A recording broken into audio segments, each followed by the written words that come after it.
चलिए खैर, पहले ही क्वेश्चन से शुरू करते हैं या पहले ही टर्म से शुरू करते हैं, एकदम नीटली समझने की कोशिश करेंगे। आप पोल में जवाब दे सकते हैं। अप्रोच डेवलप करनी है हमें कि इन टर्म्स को यूज कैसे करेंगे पेपर में, नहीं तो सेम टर्म जैसे अपॉर्चुनिटी एक वर्ड है, यानी अवसर देना, अवसर देना कैसे नेगेटिव बन सकता है मैं अभी आपको आगे आने वाले क्वेश्चंस में बताऊंगी। ठीक है, तो समझते हैं कहानी क्या है। यहाँ पे जो पहला हमने एक तरफ हमने नेगेटिव वर्ड्स को लिखा हुआ है जो रेड कलर से ऑफ कोर्स, और दूसरी तरफ आपका पॉजिटिव वर्ड्स कह लीजिए या जो सकारात्मक माने जाते हैं उनको ग्रीन से। ठीक, ये तो बिल्कुल अंडरस्टूड ही है।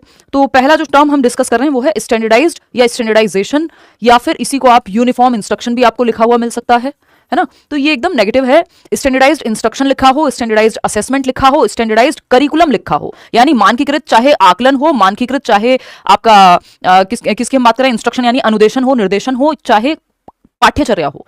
बहुत माइन्यूट केसेस में ऐसा हो सकता है कि स्टैंडर्डाइज्ड असेसमेंट को ठीक माना जाए, बट बहुत रेयर केस है वो, अदरवाइज ये नेगेटिव ही चलेगा। ठीक, तो ये एक बात है, इसको हमको अवॉइड करना है, इसके साथ नहीं जाना है। इसका जस्ट ऑपोजिट है फ्लेक्सिबल या डिफरेंशिएटेड इंस्ट्रक्शन, यानी यूनिफॉर्म इंस्ट्रक्शन नहीं। यूनिफॉर्म कपड़ों में अच्छी लगती है, ये बात मैं आपके साथ बहुत बार डिस्कस कर चुकी हूँ कि जब आप स्कूल जाते हैं तो सारे बच्चों की यूनिफॉर्म एक जैसी होती है, वो अच्छी बात है। कौन किस घर से आता है, कोई गरीब है, अमीर है, किस जाति, किस समुदाय, किस भाषा को बोलता है, कोई फर्क नहीं पड़ता, सब एक जैसे हैं। यूनिफॉर्म मतलब सेम है सबके लिए, वो जो यूनिफॉर्म स्कूल की होती है। लेकिन टीचिंग मेथड्स में यूनिफॉर्मिटी होना is not the right thing, कि सबको आप वन साइज फिट्स ऑल नहीं कर सकते, सबको एक डंडे से नहीं हाँक सकते, अलग अलग मेथड्स का इस्तेमाल करना है।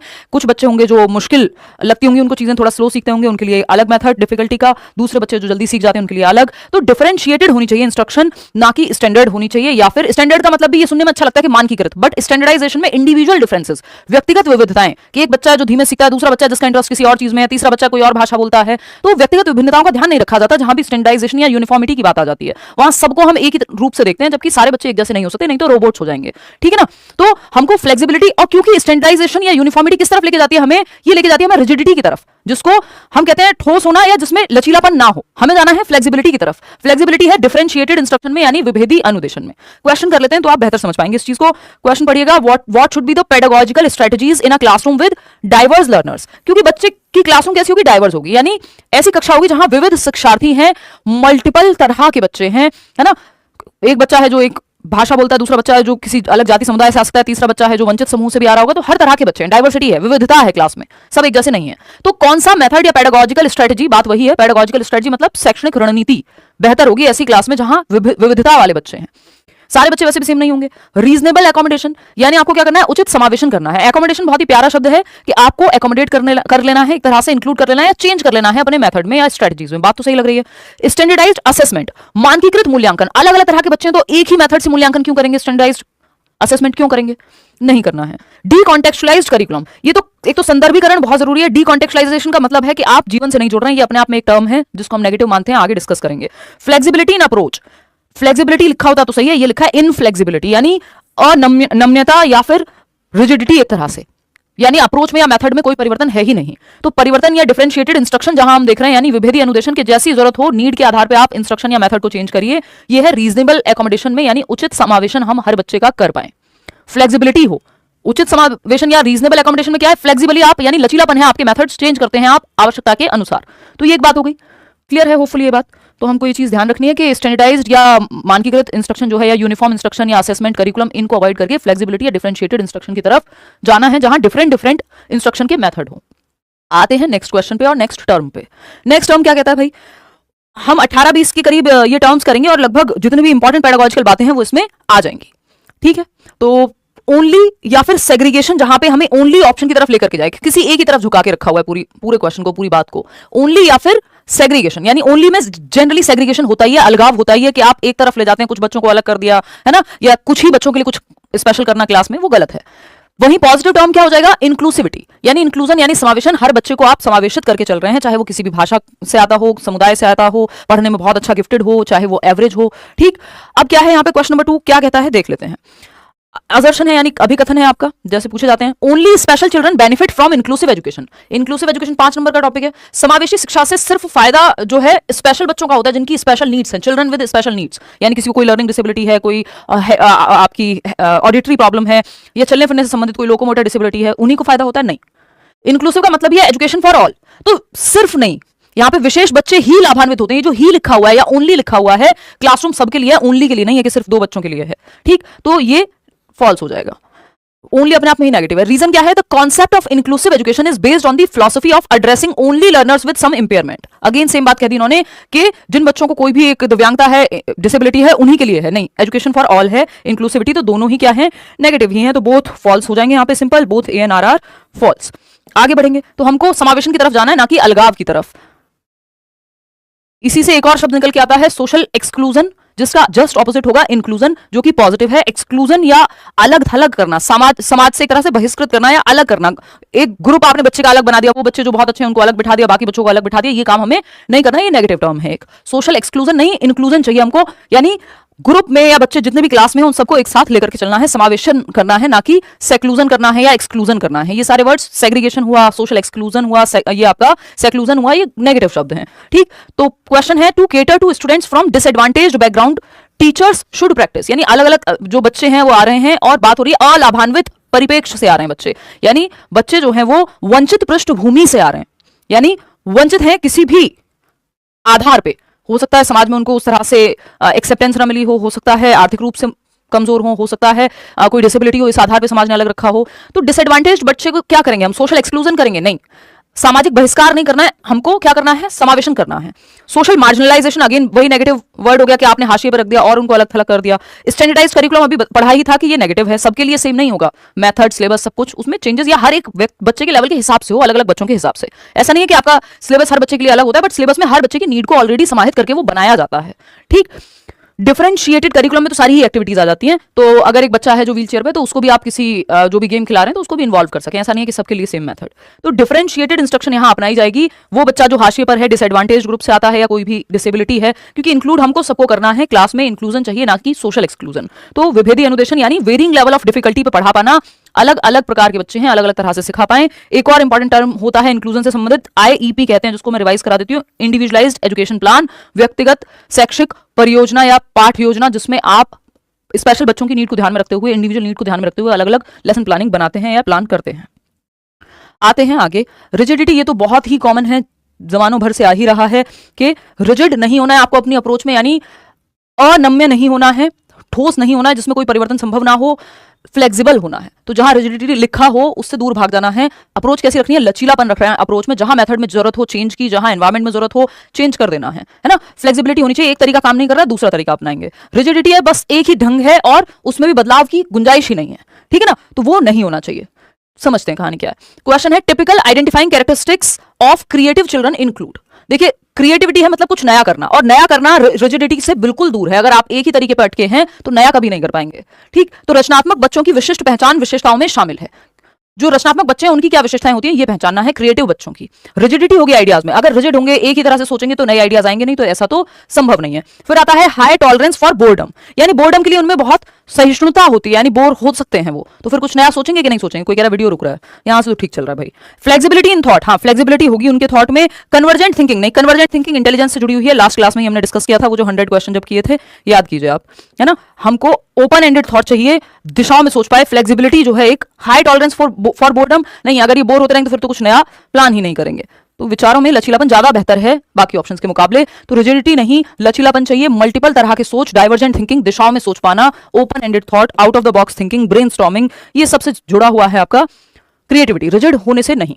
नेक्स्ट है रोट लर्निंग, इससे हमको बचना ही होता है कि एक है रट्टाफिकेशन, तो रटंत विद्या चलंत नहीं, तो ये नेगेटिव है, और दूसरा है अर्थपूर्ण अधिगम, जिसकी बात प्याजे, वाइगॉस्की, ब्रूनर ये सब करते हैं। तो मीनिंगफुल लर्निंग जहां पे वो पॉजिटिव है। और अगर हम बात करते हैं रोट लर्निंग की, रटंत विद्या की, आपकी रटकर सीखने की, तो वो नेगेटिव है, उससे आपको बच्चे को बचाना है। आपका पूरा करिकुलम जो है वो रटने से बचाने के लिए ही है। वीडियो क्लियर नहीं है मैम, बफरिंग, आज ये शिकायत काफी लोग कर रहे हैं, बट यहाँ से तो चीजें ठीक ही हैं भाई, है ना, यहाँ से चीजें एकदम ठीक हैं। तो आप लोग अपने वाला इंटरनेट चेक कर लें। चलिए, तो अगर हम देखें रोट लर्निंग, रट के सीखना नहीं, मीनिंगफुल लर्निंग यस, अर्थपूर्ण अधिगम। मीनिंगफुल लर्निंग कब होगी? जब आपने रियल लाइफ से जोड़ दिया, बच्चे के वास्तविक जीवन से जोड़ दिया। तो रियल लाइफ से जोड़ दीजिए, वास्तविक जीवन से जोड़ दीजिए, तो अधिगम अच्छा हो जाएगा। Meaningful learning involves what? Provisions of reward and punishment. Reward और पनिशमेंट आपके पूरे सिलेबस में सीटेट के अपने आप में ही नेगेटिव वर्ड्स हैं। आपको रिवॉर्ड और पनिशमेंट यानी दंड और पुरस्कार के लालच या दंड के डर से सिखाना नहीं है, वो एक बहुत अच्छा तरीका नहीं है, उसमें बच्चा रटेगा ही, है ना। सेकंड ऑप्शन है opportunities to interact with each other, यानी एक दूसरे के साथ बातचीत करने के अवसर देना। अब देखो ये एक अच्छी बात है कि अपॉर्चुनिटी मिल रही है, अवसर देना एक अच्छी बात है, एक दूसरे से बच्चा इंटरेक्ट कर रहा है, बच्चा एक्टिव है, बच्चा एक्टिव है। Reflections on learning how to learn, यानी सीखने के तरीके पर विचार करना कि कैसे सीखा जा सकता है, इस पे बच्चा सोच रहा है, हाँ मीनिंगफुल लर्निंग है, ठीक है ना। फिर आता है आपका opportunities for competition with peers. अब देखो यहाँ अपॉर्चुनिटीज लिखा है और हमें लगता है अवसर देना तो बहुत अच्छी बात है, लेकिन अगर हमने पूरा नहीं पढ़ा और सिर्फ एक टर्म को रट लिया तो गड़बड़ हो जाएगी। कई क्वेश्चन में फंस जाता है इंसान, क्योंकि वो पॉजिटिव नेगेटिव को ही रट के गया है, पढ़ के नहीं गया है, प्रॉपर पढ़ना भी है क्वेश्चन को। Opportunities for competition with peers, competitive ethos को बढ़ावा नहीं देना है, प्रतिस्पर्धा को बढ़ावा नहीं देना है कि गला काट प्रतिस्पर्धा है ना, मुझे इससे आगे निकलना है, उससे आगे निकलना है, आपको खुद से आगे निकलना है, या बच्चे को कोऑपरेशन सिखाना है, कंपटीशन नहीं। ठीक, तो एक ये चीज है। Reflections on learning how to learn, तरीके पे विचार करना कि सीखने के क्या तरीके हो सकते हैं, इस पे विचार करना, ये भी पॉजिटिव है। Opportunities to interact with each other, ये भी पॉजिटिव है। हम सेकंड के ऑप्शन के साथ ही जाएंगे, क्योंकि जो थर्ड ऑप्शन है उसमें क्लैरिटी दी नहीं है कि reflections on learning how to learn, तो इसमें मेटाकॉग्निशन की तरफ ये लेके ज्यादा जा रहा है ना, जो कि पॉजिटिव ही होता है, परासंज्ञान जो है आपका रटने की बजाय, लेकिन बेहतर ऑप्शन आपका सेकंड ही है। तो यहाँ पे यही अपॉर्चुनिटीज पॉजिटिव हो गया, यहीं ये अपॉर्चुनिटी लिखा हुआ था कंपटीशन के साथ तो नेगेटिव हो गया था। तो एक ही वर्ड नेगेटिव और पॉजिटिव दोनों हो सकता है यदि आप पूरा उसको पढ़ के नहीं समझेंगे किस संदर्भ में पूछा है। नेक्स्ट है टीचर सेंटर्ड क्लासरूम, ये एकदम नेगेटिव मानी जाती है कि शिक्षक केंद्रित कक्षा कक्ष, शिक्षक के हिसाब से सब कुछ तय होगा, खराब है। ये क्या होगा, लर्नर सेंटर्ड, यानी चाइल्ड सेंटर्ड भी आप इसको कह सकते हो, प्रोग्रेसिव एजुकेशन से भी जोड़ सकते हो, जहां बच्चे और टीचर दोनों एक्टिव हैं, टीचर फैसिलिटेटर का काम करता है ना। बफरिंग बफरिंग बफरिंग कोई कह रहा है सही चल रही है, चलो आ जाओ इधर। फर्स्ट जो क्वेश्चन नंबर 6 है वो है learner centered approach is one where text book is the center of all learning. देखिए लर्नर सेंटर्ड नहीं कहलाएगी ये कक्षा जहां पाठ्यपुस्तक सेंटर में है, लर्नर होना चाहिए सेंटर में, यानी बच्चा होना चाहिए सेंटर में, चाइल्ड होना चाहिए सेंटर में, ना कि पाठ्यपुस्तक। पाठ्यपुस्तक कई सारे रिसोर्सेज में वन ऑफ द रिसोर्स है, ओनली रिसोर्स नहीं है, तो ये तो हो गया गलत। रीजन क्या दिया, students in middle school learn best when asked to reproduce the text, ये भी अपने आप में नेगेटिव है कि रिप्रोड्यूस करना, पुनरुत्पादन करना, मशीन थोड़ी आपके रट्टा लगा लिया और फिर ऐसे के ऐसे ही उसको पुनरुत्पादित कर दिया, रट के प्रोड्यूस कर दिया, नहीं। चलिए, तो both A and R are true, नहीं दोनों ही गलत हैं, both A and R are false. चलिए, तो इसमें हमें एक चीज का ध्यान रखना है कि टीचर सेंटर्ड नहीं, हमको चाहिए लर्नर सेंटर्ड, ना कि टेक्स्ट बुक या टीचर सेंटर्ड, जिसको हम चाइल्ड सेंटर्ड भी कह सकते हैं। स्टिमुलस रिस्पांस जहां आपको दिख जाए, ये तो नेगेटिव ही है, इसको डिस्करेज करना लिखा हो कि हतोत्साहित करो इसके प्रयोग को, तब ये सही हो सकता है। देख लो एक वर्ड जो है मीनिंग चेंज कर देगा कि डिस्करेज स्टिमुलस रिस्पांस, तो बात सही है, लेकिन नॉर्मली जहां स्टिमुलस रिस्पांस दिख जाए, उद्दीपक और अनुक्रिया जिसको हम कहते हैं, उद्दीपक प्रतिक्रिया दिख जाए, तो वो गलत है। इसमें रटाफिकेशन, रोट लर्निंग होती है स्टिमुलस रिस्पांस से, इसीलिए इसको नेगेटिव मानते हैं हम। को कंस्ट्रक्शन जहां है, इसका ऑपोजिट है को कंस्ट्रक्शन, यानी साथ में मिलकर के ज्ञान की रचना कर रहे हैं बच्चे, कंस्ट्रक्ट कर रहे हैं नॉलेज को, जैसे एक बिल्डिंग को कंस्ट्रक्ट करते हैं वैसे वो ज्ञान को रचित कर रहे हैं, मतलब रचना कर रहे हैं ज्ञान की। क्वेश्चन नंबर 7 देखिएगा, in a socio constructivist classroom learning is what. देखिए सोशियो कंस्ट्रक्टिविस्ट यानी सामाजिक रचनावादी, जहां बच्चे को कंस्ट्रक्ट कर रहे होंगे, को का मतलब है एक दूसरे के साथ मिलकर ज्ञान की रचना कर रहे हैं, ग्रुप में सीख रहे हैं, तो बात तो सही है, वाइगॉस्की यही कहते हैं ज्ञान की रचना करना, और कंस्ट्रक्टिविज्म कहता है कि टीचर क्या है, फैसिलिटेटर है, बच्चा भी एक्टिव रहेगा। तो permanent measurable change in behaviour, ये तो व्यवहारवाद कहता है। Is a process of co construction, हाँ ये बात पॉजिटिव है। Happens by pairing of stimulus response, तो जहां आ गया वो नेगेटिव ही है कि उद्दीपक और प्रतिक्रिया को जोड़ दो, कि उद्दीपक हो सकता है आपके लिए मार्क्स हो सकते हैं, उद्दीपक हो सकता है कि आपको तेज आवाज नहीं सुनना पसंद, टीचर की डांट नहीं खाना पसंद, तो आप इसलिए रिस्पांस दे रहे हैं यानी पढ़ रहे हैं, तो ये तो करना ही नहीं है। Takes place when the students, या रिवॉर्ड मिलेगा तो वो स्टिमुलस हो सकता है, रिस्पांस है आपका पढ़ाई करना क्योंकि रिवॉर्ड मिलेगा, ये नहीं करना है। Takes place when the students are offered positive reinforcement, ये रीइंफोर्समेंट हुआ, स्टिमुलस रिस्पांस हुआ, इनसे बचना है पूरे पेपर में, कहीं भी ये दिख जाए तो। Second option is the right answer, को कंस्ट्रक्ट करना है यानी ज्ञान की रचना करानी है, बच्चे ग्रुप में सीख पाए हेल्पफुल तरीके से, एक दूसरे को हेल्प करके बेसिकली। क्वेश्चन नंबर 8 देखिएगा, और टर्म भी है 8। फियरफुल एनवायरनमेंट, आपको भय मुक्त वातावरण चाहिए, भयपूर्ण या भय से भरपूर वातावरण नहीं चाहिए। कॉन्ड्यूसिव एनवायरनमेंट चाहिए, यानी ऐसा एनवायरनमेंट जो समृद्ध हो, समृद्ध मतलब बच्चे के अंदर जो पोटेंशियल है उसको बाहर निकाल करके लाए, बच्चा जहां अपनी बात कह पा रहा हो। तो कैसा एनवायरनमेंट चाहिए आपको, कॉन्ड्यूसिव एनवायरनमेंट चाहिए, ना कि फियरफुल एनवायरनमेंट। तो डैश शुड बी, तो फियरफुल एनवायरनमेंट एक नेगेटिव टर्म हो गया, वहीं conducive environment of course positive ही है। ठीक, dash should be the basis for a conducive classroom environment for learning, यानी क्या आधार होना चाहिए एक समृद्ध कक्षा के वातावरण का, यानी वो कक्षा जो बेहतर है, पॉजिटिव है। डैश अधिगम के लिए उचित कक्षा वातावरण का आधार होना चाहिए क्या, पहला ऑप्शन है principles of conditioning, conditioning, reinforcement, punishment, stimulus, response, ये चारों शब्द जहां दिख जाएं इनसे बचना है। क्लियरली मैं एक बार और मेंशन कर देती हूँ ये बात कि हमको जहां पूरे पेपर में क्या दिख रहा है, कंडीशनिंग दिख रही है, मान लीजिए, है ना, क्या दिख रही है, कंडीशनिंग, अनुबंधन कहते हैं जिसको हम हिंदी में, कंडीशनिंग हो गई, रिवॉर्ड, पनिशमेंट यानी दंड और पुरस्कार, इन सबसे बचना है। ये हम स्कूल में यूज करते हुए दिखते हैं बट इनको यूज नहीं करना है। और क्या होगा, स्टिमुलस, रिस्पांस, ये ऐसे शब्द हैं जहां दिख जाएं इनसे बचना ही है, ये नेगेटिव हैं। इनके आगे अगर ये लिखा हो कि इनको डिस्करेज करना है या यूज नहीं करना है, तभी ये पॉजिटिव संभव है इनका पॉजिटिव होना, अदरवाइज ये नेगेटिव है।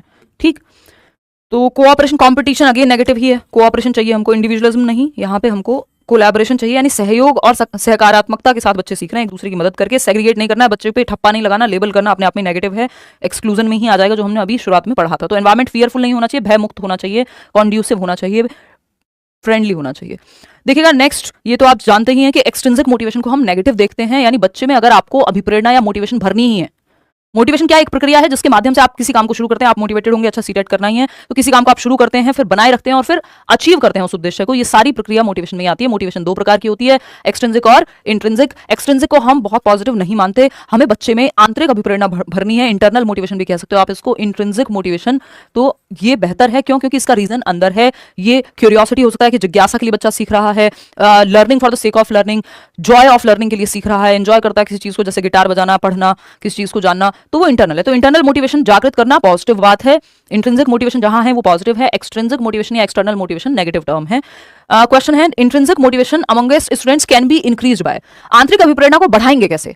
पहला ऑप्शन है ऑफरिंग मटेरियलिस्टिक रिवॉर्ड। देखिए रिवॉर्ड अभी हमने डिस्कस किया था, नेगेटिव वर्ड है। नेगेटिव रीइंफोर्समेंट, रीइंफोर्समेंट अपने आप में नेगेटिव वर्ड है, पनिशमेंट अपने आप में नेगेटिव है। बचता क्या है? एक ही ऑप्शन है, focusing on the Joy of learning, यानी सीखने की खुशी पे या आनंद पे, कि सीखने से जो आनंद मिलेगा उसको एंजॉय करना, यानी रीजन इसमें अंदर है। जहां भी रीजन बाहर है, इसका मतलब बाहरी अभिप्रेरणा या एक्सटर्नल मोटिवेशन की बात वहां हो रही है। ठीक है बात, आगे बढ़ेंगे। नेक्स्ट पॉइंट क्या है? एंटिटी व्यू या फिक्स्ड एबिलिटी। ये पिछले कई सालों से आ रहा है और बहुत ही महत्वपूर्ण हो गया समय के साथ। देखते हैं एंटिटी या फिक्स्ड एबिलिटी व्यू की जब हम बात कर रहे हैं, एंटिटी व्यू या फिक्स्ड एबिलिटी, यानी जो क्षमता है आपकी, एबिलिटी है, वो फिक्स होती है, यानी उसको बढ़ाया नहीं जा सकता। तो एक बच्चा जो फेल हो रहा है वो तो फेल ही होगा, क्योंकि क्षमता बढ़ाई नहीं जा सकती। ये गलत है, नेगेटिव है, ये एकदम बिल्कुल क्रॉस वाली बात है, यानी इसको हम एक नेगेटिव टर्म की तरह देखेंगे। वहीं इंक्रीमेंटल व्यू जो है उसको पॉजिटिव टर्म की तरह देखा जाएगा, कि एंटिटी का जो व्यू है, सॉरी एबिलिटी का जो व्यू है, उसको हम एंटिटी नहीं मान रहे, यानी फिक्स नहीं मान रहे हैं, कि एक प्रोडक्ट नहीं है, रिजिड नहीं है, फिक्स्ड नहीं है, क्या है? इंक्रीमेंटल है, यानी अगर हम सीखना चाहें तो हमारी क्षमता बढ़ सकती है। इंक्रीमेंटल व्यू ये कहता है, और इंक्रीमेंटल व्यू क्या है? एक पॉजिटिव टर्म की तरह काम करता है, कि एबिलिटी को बढ़ाया जा सकता है, ये मानना है आपको। तो teachers should encourage children to think of ability as, ability को हमको क्या मानना है? इंक्रीमेंटल मानना है, यानी उसमें परिवर्तन संभव है, इंक्रीमेंट संभव है, बढ़ोतरी संभव है, क्षमता को बढ़ाया जा सकता है यदि बच्चा सीखे, मेहनत करे। And failure as what? तो इंक्रीमेंटल ढूंढ लो, फिक्स तो है नहीं, एबिलिटी फिक्स है तो फिर तो कोई कुछ कर ही नहीं सकता, जितना मिल गई उतनी क्षमता रहेगी, अब तो पढ़ना लिखना सब छोड़ दो फिर। नहीं, इंक्रीमेंटल है और शेमफुल और ह्यूमिलिएटिंग होना चाहिए एनवायरमेंट। फेलियर को ऐसे देखा जाना चाहिए कि यदि फेल हो गए तो बहुत शर्मनाक बात है, नहीं। यहाँ पे हम एबिलिटी को इंक्रीमेंटल देख रहे हैं कि क्षमता को बढ़ाया जा सकता है, और फेलियर को हम एक अपॉर्चुनिटी के रूप में देख रहे हैं कि अभी भी इंप्रूवमेंट का स्कोप है, यानी सुधार के अवसर के रूप में देखना फेलियर को, ऐसे हमको लेके चलना है। ठीक, आगे बढ़ेंगे नेक्स्ट क्वेश्चन पे। नेक्स्ट क्वेश्चन क्या है भाई, या नेक्स्ट टर्म क्या है? डीकॉन्टेक्चुअलाइजेशन, जिसको हम एक नेगेटिव टर्म मानते हैं, यानी गैर संदर्भीकरण बोलते हैं हिंदी में, और दूसरी तरफ है आपका कॉन्टेक्चुअलाइजेशन या फिर संदर्भीकरण।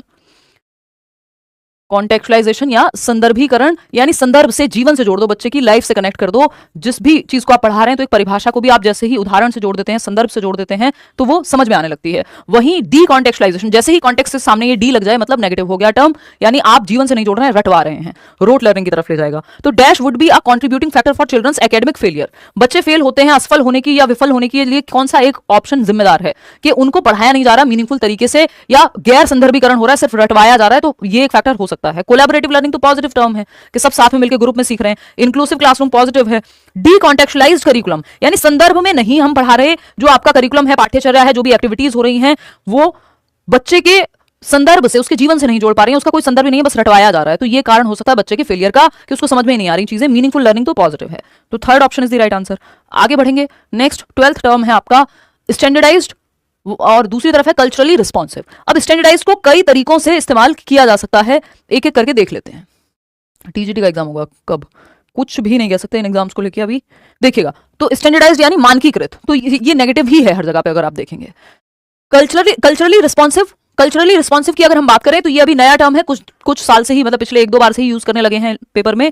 तो कल्चरली रिस्पॉन्सिव का मतलब है डाइवर्स होनी चाहिए क्लासरूम, और आप अलग अलग तरीके से सिखा पाए, है ना। तो बच्चे मल्टीपल बैकग्राउंड से आ रहे होंगे, तो आप हर एक बच्चे को इंक्लूडेड फील करा पाए, रिस्पॉन्सिव आपकी टीचिंग, आप अपने बायसेस पे नहीं चलते हैं। ठीक, तो अगर हम देखें स्टैंडर्डाइज्ड यानी मानकीकृत, तो इसको इग्नोर करना है। यहाँ पे असर्शन क्या है, classroom pedagogy should be culturally responsive, यानी मेथड्स आपके कैसे होने चाहिए, सांस्कृतिक पृष्ठभूमि, विविध सांस्कृतिक पृष्ठभूमि को ध्यान में रखें, जहां अलग अलग भाषाएं, अलग अलग कपड़े, अलग अलग त्योहार मनाने वाले बच्चे हैं, उनको लेकर के जिम्मेदार आपके मेथड में परिवर्तन संभव है। बात तो सही है कि बच्चे की अलग अलग बच्चों की डाइवर्स नीड्स को आप कल्चरल बैकग्राउंड्स को शामिल कर पाएं, पॉजिटिव है ये तो, कल्चरली रिस्पॉन्सिव होना।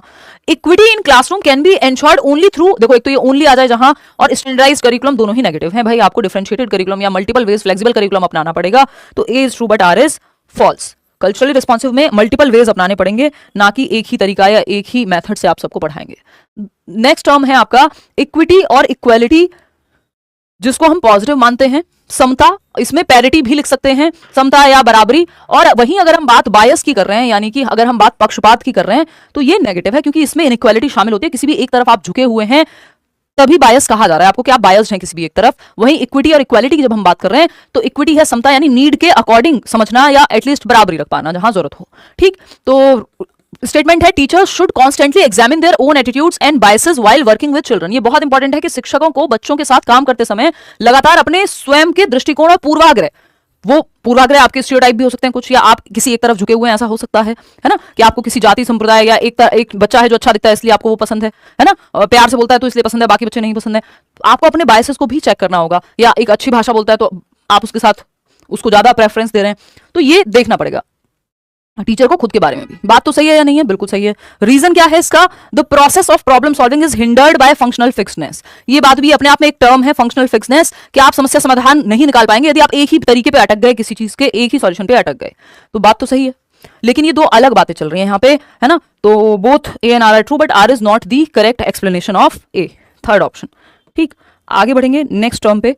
नेक्स्ट क्या है, तो बायस से बचना है, इक्विटी और इक्वालिटी की तरफ जाना है। जेंडर स्टीरियोटाइप, देखिएगा जेंडर स्टीरियोटाइप, आपके सिलेबस में एक नंबर का जेंडर है, gender as a social construct, यानी लिंग एक सामाजिक भूमिका या संरचना के रूप में। नहीं तो स्टीरियोटाइप कई तरह के हो सकते हैं, किसी जाति संप्रदाय व्यक्तियों को लेकर के, लेकिन जेंडर को लेकर के स्टीरियोटाइप का मतलब ये आपने पहले से प्री कंसीव्ड नोशन बना के रखे हैं, अपने दिमाग में एक कहानी बना के रखी है कि इस जाति के लोग, इस संप्रदाय के लोग, ऐसे दिखने वाले लोग, इस स्टेट के लोग, ये भाषा बोलने वाले लोग, या इस जेंडर के लोग, कि महिलाएं कमजोर होंगी या पुरुष जो है वो रंगोली में तो बहुत ही खराब होंगे, या म्यूजिक में अच्छे नहीं होंगे, डांस में अच्छे नहीं होंगे। तो ये सब क्या है, प्री कंसीव्ड नोशन है जो चले आ रहे हैं, पहले से रूढ़िबद्ध हो गए हैं, है ना। और ये बिल्कुल भी साइंटिफिक है, जरूरी नहीं है। ठीक, तो जेंडर स्टीरियोटाइप का भी सेम ही है कि जो पहले से चला आ रहा है कि लड़के रोते नहीं है, लड़कियों को आप स्पोर्ट्स में मत डालिए, मैथ्स में कमजोर होती है, ये सब स्टीरियोटाइप हैं, इनमें लॉजिक कुछ है नहीं।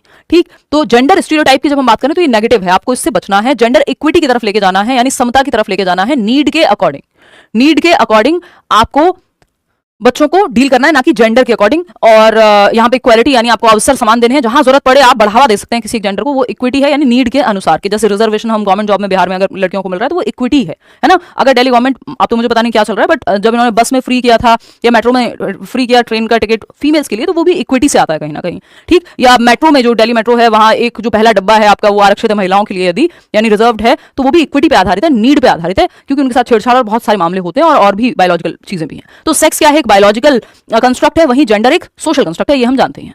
ठीक, तो pre conceived generalizations about behaviour of various gender are called, यानी विभिन्न जेंडर के व्यवहार के बारे में पूर्व कल्पित सामान्यकरण, कि अच्छा लड़कियों की तरह रो रहे हो, अगर रो रहे हो तो लड़कियों की तरह क्या, रो तो कोई भी सकता है, लेकिन ये हमने क्या बना दिया, पूर्व कल्पित सामान्यकरण बना दिया कि लड़कियां ही रोती हैं। तो अगर कहीं पे भी प्री कंसीव्ड जनरलाइजेशन है तो वो स्टीरियोटाइप कहलाएगा, जो चला आ रहा है पहले से, उसमें कोई लॉजिक नहीं है सच। ठीक, ये एक बात क्लियर हो गई। डिस्क्रिमिनेशन से भी बचना है। जेंडर आइडेंटिटी, आप खुद को कैसे देखते हैं। टाइपिंग है, जब जो समाज आपसे एक्सपेक्ट करता है, आप अगर वैसे ही रहते हैं, वैसा ही व्यवहार करते हैं, तो आप जेंडर टाइपिंग शो कर रहे हैं। ठीक, बायसनेस, आप किसी भी तरफ झुके हो सकते हैं, लेकिन स्टीरियोटाइप वो है जो चला आ रहा है, प्री कंसीव्ड नोशन, पहले से धारणाएं बनी हुई हैं जो। नेक्स्ट आपका टर्म है नेग्लेक्ट ऑफ प्रायर नॉलेज। ये बहुत इंपॉर्टेंट है, बहुत पूछा जा रहा है कि आप जो प्रीवियस नॉलेज है बच्चे की, ओल्ड नॉलेज है, जिसको हम पूर्व ज्ञान कहते हैं, जो अपने घर से वो लेके आता है, उसको नेग्लेक्ट यदि कर देंगे तो ये बहुत ही नेगेटिव बात हो जाएगी, अपने आप में नेगेटिव टर्म है। वहीं अगर आप बिल्ड ऑन करते हैं प्रायर नॉलेज पे या ओल्ड नॉलेज पे, बिल्ड ऑन बोले तो आप प्रीवियस नॉलेज को, पूर्व ज्ञान को बच्चे के एक नींव की तरह इस्तेमाल कर रहे हैं कुछ नया सिखाने में, तो वो पॉजिटिव है।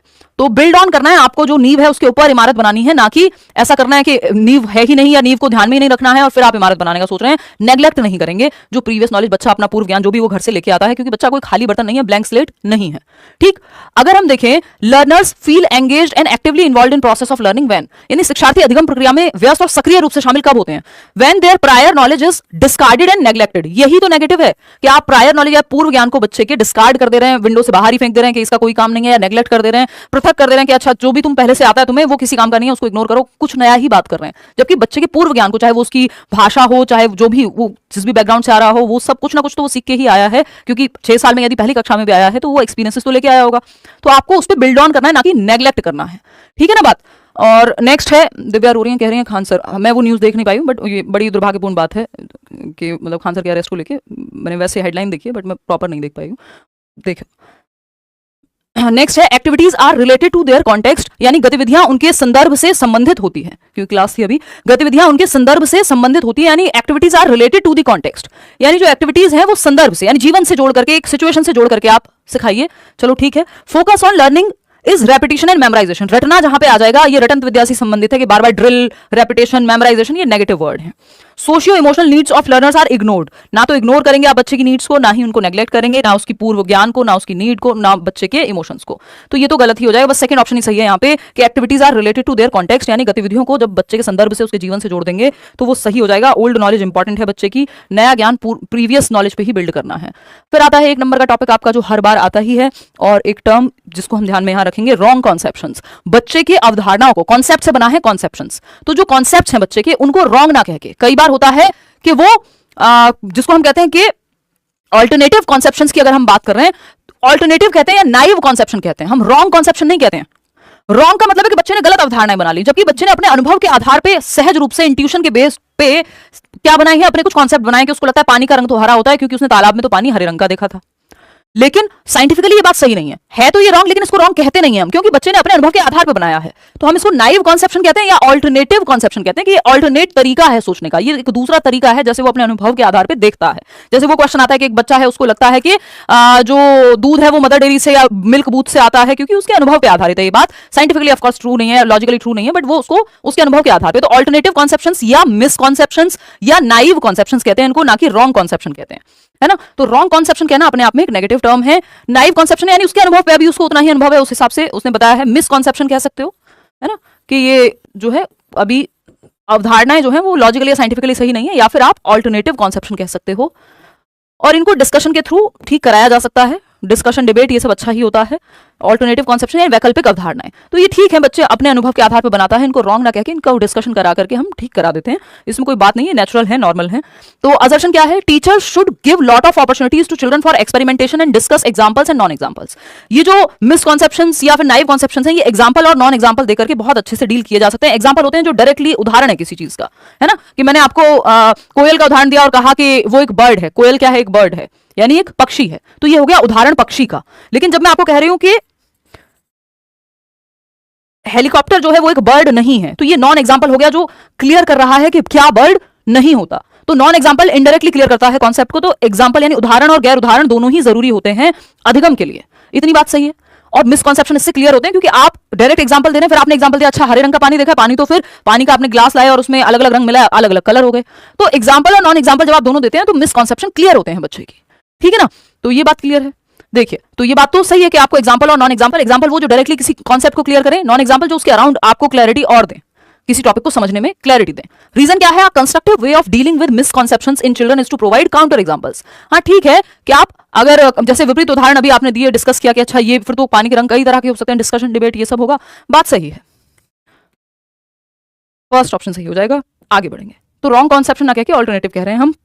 ये भी बहुत इंपॉर्टेंट है जो नेक्स्ट टर्म है कि लर्निंग हो, डेवलपमेंट हो, सोशलाइजेशन, सामाजिकरण हो, अधिगम हो, विकास हो, इनको आप प्रोडक्ट की तरह ना देख के प्रोसेस की तरह देखते हैं, लीनियर ना देख के, रेखीय ना देख करके, हम क्या कहते हैं इसको, स्पाइरल या वर्तुलाकार कहते हैं। इंपॉर्टेंट है, समझते हैं एक एक करके। प्रोडक्ट के रूप में ना देख करके, प्रोडक्ट के रूप में ना देख करके, या लीनियर यानी रेखीय ना देख करके कि स्ट्रेट लाइन नहीं है लर्निंग कि बस एक ही सीक्वेंस में सीधे सीधे होती चली जाएगी। ये क्या है, आगे पीछे जाता है। कई बार आप दो चीजें सीखते हैं, कई बार जीरो हो जाती है वो चीज, बिल्कुल नहीं आपको पता लगता कि अब आगे कैसे बढ़ूं, ये कॉन्सेप्ट क्लियर ही नहीं हो रहा, फिर से आप आगे जाते हैं कुछ कॉन्सेप्ट बना करके। ठीक, तो प्रोसेस या स्पाइरल जो शब्द है यानी वर्तुलाकार या प्रक्रिया के रूप में देखना पॉजिटिव टर्म है, प्रोडक्ट के रूप में या लीनियर देखना, किसी चीज को एक सीधी रेखा में देखना नेगेटिव है। तो इन दोनों शब्दों को आप ध्यान में रखेंगे, बहुत ही इंपॉर्टेंट है कि प्रोडक्ट पॉजिटिव नहीं मानेंगे हम। ठीक, प्रोडक्ट और प्रोसेस क्या है भी समझेंगे। क्वेश्चन देखिएगा, schools should function with in frameworks which assess the finished product and learning outcomes, यानी क्या लर्निंग आउटकम आया और क्या फाइनल प्रोडक्ट क्या है उस पर ध्यान होना चाहिए, कितने परसेंट नंबर आई टाइप्स जैसे असेसमेंट ऑफ लर्निंग होता है वो प्रोडक्ट की तरह कहीं ना कहीं देख रहा है अधिगम को। फिर अगर हम बात करते हैं रीजन की, इसका रीजन क्या है, लर्निंग इज, पहली बात तो ये नेगेटिव बात है, प्रोडक्ट की तरह नहीं प्रोसेस की तरह देखना है हमको लर्निंग को। Learning is tightly sequential and hierarchical, यानी सिंपल टू कॉम्प्लेक्स जाती है और हमेशा क्या है सीक्वेंस में ही होगी। देखो हमेशा सीक्वेंस में होगी ये कहना गलत है, जैसा मैंने अभी बताया कि ऐसा नहीं है 2+2 रोज हर दिन बच्चा 2% ही सीख रहा होगा, सेम गति से सीख रहा होगा, बिल्कुल जरूरी नहीं है। कई बार आप ज्यादा चीजें सीखते हैं, उसके अगले दिन हो सकता है आपने 2 ही चीजें सीखी हो, उसके अगले दिन हो सकता है जो 2 सीखी थी उसमें भी कंफ्यूजन हो गया। तो आगे पीछे चलती रहती है लर्निंग, ऐसा नहीं है कि हमेशा सीक्वेंशियली होती है या लीनियर ही होती है। ये स्पाइरल है कि आज जो सीखा हो सकता है कल उसमें कंफ्यूजन हो जाए तो आप और पीछे आगे वापस और यहाँ अटके पड़े हैं, फिर जब ये कॉन्सेप्ट क्लियर होगा आप और आगे जाएंगे, फिर हो सकता है किसी चीज में दिक्कत हो। तो ये स्पाइरल है लर्निंग, और लर्निंग को आपको प्रोडक्ट की हमेशा सीक्वेंस में हो ये जरूरी नहीं है, प्रोडक्ट की तरह नहीं। जो मॉडर्न व्यू पॉइंट है उस दिन समझाया था ना, प्रोडक्ट की तरह सिर्फ व्यवहारवादी देख सकते हैं इसको, है ना, लेकिन हमें प्रोसेस की तरह ही देखना होता है। नॉर्मल केस में दोनों की तरह देख सकते हैं, लेकिन मॉडर्न व्यू प्रोसेस की तरह ही देखता है कि अधिगम एक प्रक्रिया है जो आगे पीछे जाती है, स्पाइरल है। तो यहां पे हम कहेंगे कि दोनों ही बातें गलत हैं, क्योंकि हमको फिनिश प्रोडक्ट नहीं प्रोसेस के रूप में देखना है लर्निंग को। कहीं पे लिखा है दोनों गलत हैं, हाँ 4th ऑप्शन में सही है। तो प्रोसेस या स्पाइरल के रूप में, ना कि प्रोडक्ट और लीनियर प्रोसेस के रूप में। इनएक्टिव प्रोसेस यानी अधिगम एक ऐसी प्रक्रिया है जो निष्क्रिय करेगी बच्चे को, बच्चा बोर होकर के सो जाए, नहीं, आपको बच्चे को एक्टिव रखना है, पैसिव नहीं रखना है। इनएक्टिव प्रोसेस या पैसिव रखना बच्चे को एकदम नेगेटिव है। हमें बच्चे को रखना है एक्टिव, यानी सक्रिय होगा बच्चा तो पॉजिटिव है, डिबेट्स में चर्चा परिचर्चा में शामिल होगा, डिस्कशन में, तो ये पॉजिटिव है। तो बच्चे को सक्रिय रखना है, ना कि नेगेटिव या इनएक्टिव नहीं रखना है, पैसिव निष्क्रिय नहीं रखना है कि बच्चा सो गया। जितना बच्चा एक्टिव होगा, लर्निंग बाय डूइंग हो रही होगी, वो ऑप्शन बेस्ट है। ठीक, असर्शन देखिएगा, ये सेकंड लास्ट क्वेश्चन है, हम लास्ट क्वेश्चन में पहुंच भी गए हैं, पता भी नहीं लगा। Teachers should encourage debates, discussions and collaborations among students, बच्चे एक दूसरे के साथ मिलकर कोलैब कर रहे हैं, कोऑपरेट कर रहे हैं, सहयोग कर रहे हैं, और क्या हो रहा है, डिस्कशन डिबेट, यानी बच्चा एक्टिव है, तो ये तो पॉजिटिव बात है। रीजन क्या है, knowledge production is an inactive process. Inactive कैसे हो जाएगा, कोई समान थोड़ी है बच्चे को एक्टिव रखना है आपको। And engagement in group activities hinders meaningful learning, कि जब बच्चा ग्रुप में सीखता है तो उसका अर्थपूर्ण अधिगम नहीं होता। नहीं भाई, जब वो पैसिव होगा, इनएक्टिव होगा, तब नहीं होगा मीनिंगफुल लर्निंग।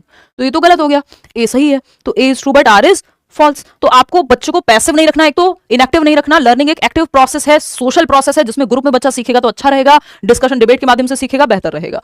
ठीक, आज के लिए आखिरी सवाल है, फटाफट से देखेंगे। Performance goals negative, mastery goals positive. Performance goals के साथ साथ एक और वर्ड यूज होता है जिसको हम कहते हैं फेलियर अवॉइडेंस, वो भी नेगेटिव है, वो भी नेगेटिव है। परफॉर्मेंस गोल पढ़ लेते हैं question, how does setting mastery goals impact our students motivation and views of ability, यानी महारत हासिल करने के जो लक्ष्य हैं यदि वो निर्धारित करने से छात्र की अभिप्रेरणा और योग्यता के बारे में विचार कैसे प्रभावित होते हैं। यानी आप मास्टरी गोल ओरिएंटेड हैं कि बच्चा मास्टर बने किसी चीज का, इस चीज पे आप फोकस्ड हैं, तो कौन से ऑप्शन को आप सही मानेंगे, फटाफट से बताएं। हाँ प्रिया, मतलब मैं कंप्लीट न्यूज़ नहीं देखी, ये मुझे पता है कि हाँ बीपीएससी को लेकर धरना चल रहा था और उसमें खान सर जो है गिरफ्तार हो गए, जो कि मतलब दुख की बात है, बट मैं प्रॉपर न्यूज़ नहीं देख पाई हूँ, क्लास की तैयारी में लगी हुई थी, उस समय क्लास ही लेने आ रही थी, और बीपीएससी नॉर्मलाइजेशन इशू के चक्कर में इसमें मैं डिटेल में भी देखूंगी और क्या है वो एक बार देखेंगे। दुखद तो है ये चीज़, देखिएगा। चलिए बहुत बढ़िया, क्या कह रहे हैं और बताओ। ओके, आपसे अच्छा कोई नहीं समझा सकता सीडी भी, अच्छा धन्यवाद। हाँ तो इतने साल हो गए, अब तो बहुत सारे लोग जो है देख देख के ही समझाने लगे हैं।